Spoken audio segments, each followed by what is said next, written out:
Pirşağı çimərliyi burada yaşayanlar üçün arzuya çevrilib. Muğan istirahət mərkəzində məskunlaşan məcburi köçkünlər dənizin bir addımlığında yaşasalar da ona həsrətdilər. 10 ildən çoxdur ki, dənizlərinə hasar çəkilib. Sakinlər çimərlikdən istifadə etmək üçün 2 kilometrə yaxın yolu piyada getməlidirlər. Yəni biz əvvəllər istifadə edə bilirdik, amma 10 ildən çoxdur ki, dənizin üzünə həsrətik. Demək olar ki, dəniz xalqın sərvətidir. Bu sərvətdən də bizi məhrum ediblər. Yəni torpaqlarımızı itirmişik. Gəlib bura sığınmışıq və bugün də bu dənizdən də yay mövsümü istifadə edə bilmirik. Çətindir bizim üçün. Dənizin qırağında dənizə həsrət. Getmək istəyirik dənizə. Getmək üçün bəlkə 1 saat, yarım saatdan çox piyada yol getməliyik. Gedirik, heç orada da yer olmur, o qədər gələn olur ki, hər yer pullandır. Bir damcı yer pulsuzdur, o da gedir, heç nə qum tapa bilirik, nə də yönlü qumlana bilib qayıdıb gəldik. Hər tərəfə hasarlayıblar.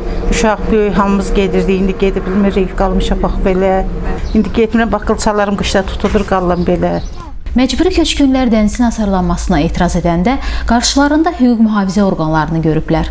Cəmaət etiraz elədi ki, qoymurdular ki, buranın dənizin yolunu bağlamayın, cəmaətin istəyəcək. O polis işçiləri gəldi, burada dayandı gecəylə, sabaha kimi.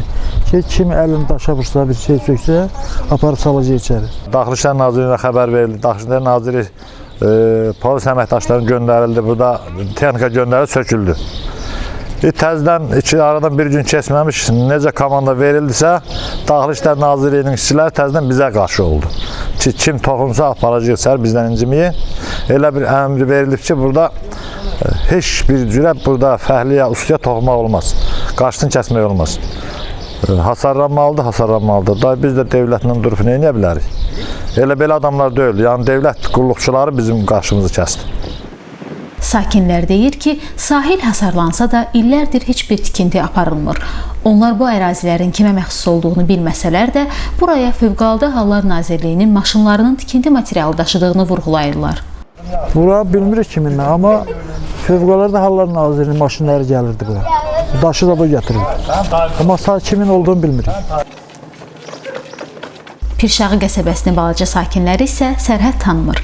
Onlar hasarı aşıb dənizə çatırlar. Biz hər gün dənizə gedəndə uşaqlarla dənizə çıxıb futbol oynayanda bizi oradan qovalayırlar.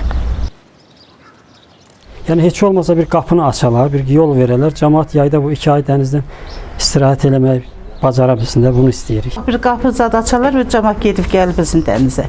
İstəyimiz odur. Necə ki, Qarabağa həsrətik, buradan da dənizə həsrətik. Arzu eləyərdik ki, bizim məmurlarımız, dövlət başçılarımız heç olmasa buradan bizə bir yol verə, gedək dənizi görək, qaydaq gələk. Bu yay fəsli.